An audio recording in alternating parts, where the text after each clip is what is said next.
Breaking Jain news. Cambodia में Angkor में जैन मंदिर है।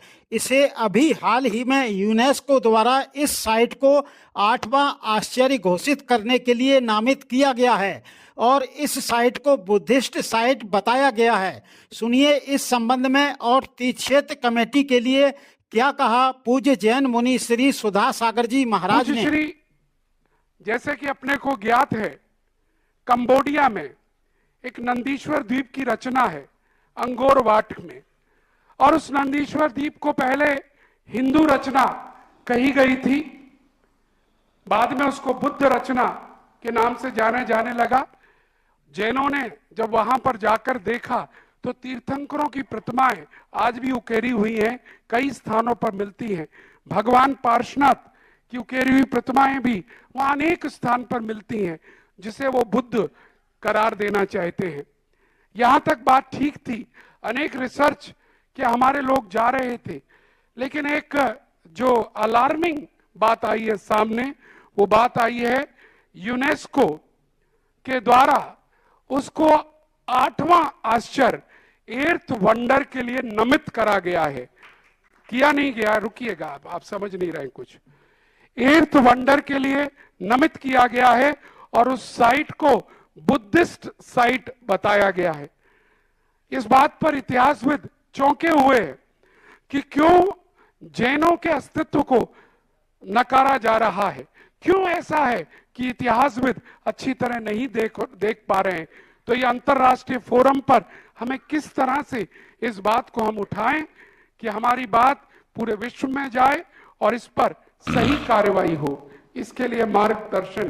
कंबोडिया के संबंध में सैकड़ों वर्षों से इस संबंध में डिस्कशन चल रहा है। कम से कम 15 से 20 साल पहले इस बात का जब पता चला था तो राजस्थान से, जयपुर से एक जिनेंद्र जी करके थे, जिनेश्वर दास, उनको कंबोडिया भेजा गया। वे 2-3 बार कंबोडिया गए, सारे फोटोग्राफ्स वो लाए। उन्होंने विदेश क्षेत्र, नंदीश्वर द्वीप आदि के सारे वहाँ नाम उन्होंने एकत्रित किए। उसके बाद एक बहुत बड़ा काफिला गया जिसमें रतनलाल जी, शायद अशोक पाटनी भी थे, और पूरे महासभा के प्रतिनिधि वहाँ पर भेजे गए थे और 15 दिन कितने दिन के टूर पर ये लोग गए थे। तो उस संबंध में सारे इतिहास, सबसे बड़ी जैनियों के पास कमी क्या होती है, हमारे पास एविडेंस नहीं होते। कोई ये चीज़ नहीं दिखा पाते कि ये चीज़ इस बात से प्रमाणिक है। पुराणों की अपन कथाएं कहते हैं तो पुराण उनके यहाँ भी मिलते हैं। इसलिए इस संबंध में हमें ठोस शोध कराना पड़ेगा, ठोस जानकारी, क्योंकि उन मुद्राओं में जो मुद्राएं हैं, वे मुद्राएं पूर्णतः दिगंबर जैन मूर्ति से मेल नहीं खा रहे हैं, पूर्णतः। अकेले मात पारसनाथ का फन होने से, क्योंकि उनके यहाँ भी बौद्धों के ऊपर उपसर्ग आए, उनके यहाँ भी एक कहानी मिलती है। तो इस संबंध में मेरी आवाज़ उठाने के पहले मुझे ठोस प्रमाण लाके दो, उसके बाद ही मैं कोई आवाज़ उठा पाऊंगा।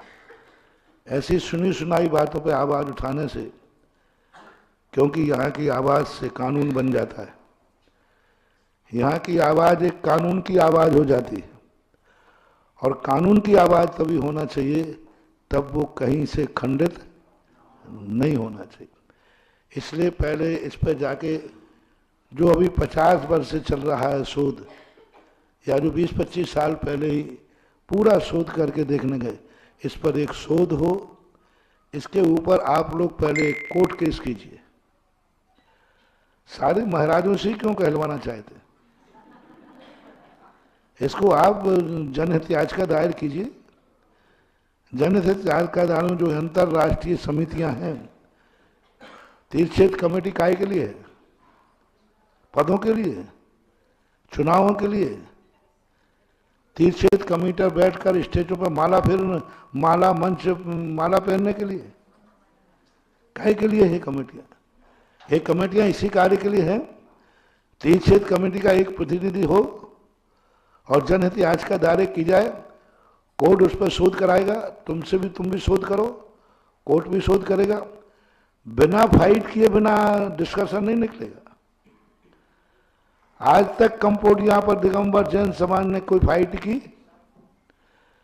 कोई कंबोडिया की सरकार से कोई उसका पत्राचार किया?